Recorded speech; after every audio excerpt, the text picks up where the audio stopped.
Welcome back to Neural Intel, where we break down the tech behind the headlines. Today, we're doing a technical deep dive on a model that's really turning heads in the world of AI agents, NVIDIA's Nemotron 3 Nano. We're going to break down its architecture, its training, and what it really signals for enterprise AI. So here's the plan. We'll start by talking about the huge scaling problem that agentic AI is facing, the very problem Nemotron 3 is built to solve. Then we'll introduce the model itself, get under the hood with its hybrid architecture, and check out its pretty innovative training method. After that, we'll dig into the performance numbers and wrap it all up by talking about what this means for you, for the enterprise. All right, let's dive right in.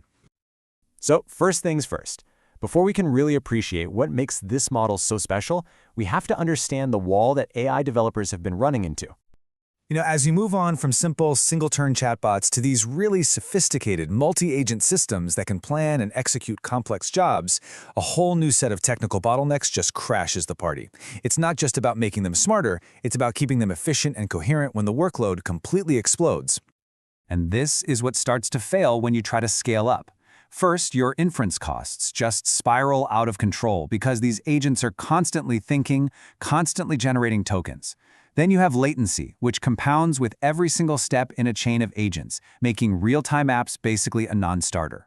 You're using so many tokens that the agent can literally forget what it was trying to do in the first place. That's context drift. And to top it all off, enterprises need systems they can actually audit and understand. This is the fundamental challenge. And this is exactly where Nemotron 3 comes into the picture. NVIDIA is directly targeting this set of enterprise-grade problems with its new family of open models. So you've got this whole family, and they're designed to work together as a system. There's the Nano, which is your high-efficiency workhorse for specific tasks, then the Super for when you need agents to collaborate, and finally, the Ultra for really large-scale complex planning. For this deep dive, though, we're zeroing in on the Nano, because it's available now, and it is engineered from the ground up for pure efficiency. And this right here, this is the core philosophy. It's all about decoupling knowledge from computational cost. The name itself, 30B, A3B, tells you the whole story. It has the knowledge capacity of a 30 billion parameter model, but for any single token it processes, it only activates about 3 billion of those parameters. That's a 10-to-1 ratio. The A3B literally stands for active 3 billion. It's the secret sauce. Okay, so that sounds great, but how do they actually pull that off? Let's pop the hood and take a look at the architecture that makes it all possible. Well, the answer is in this really ingenious hybrid architecture. It's not just one thing. It's like they took the best parts of 3 different technologies and fused them together.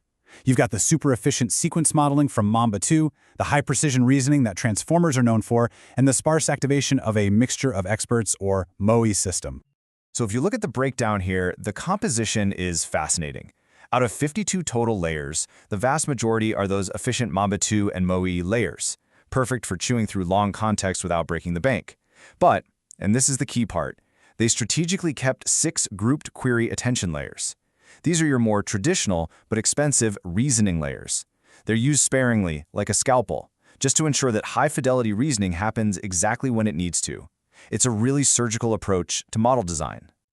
Okay, time for our neural signal check. Here's why this actually matters at a deep technical level. The Achilles heel of any long-context transformer is the KV cache. It just grows and grows with your sequence length, and inference costs go through the roof.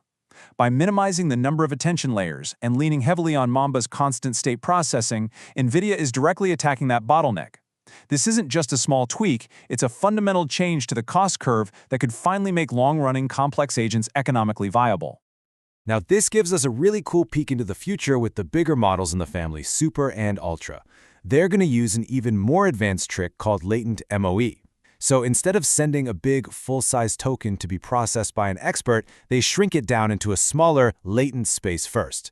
This slashes the amount of data that needs to be moved around, which is a huge bottleneck. Then they take that efficiency they just saved and reinvest it by activating more experts, which boosts accuracy without raising the cost. It's just an incredibly smart, hardware-aware design. Look, a clever architecture is fantastic, but that's only half the story, right? The way Nemotron 3 was trained is just as innovative. You know how it used to be.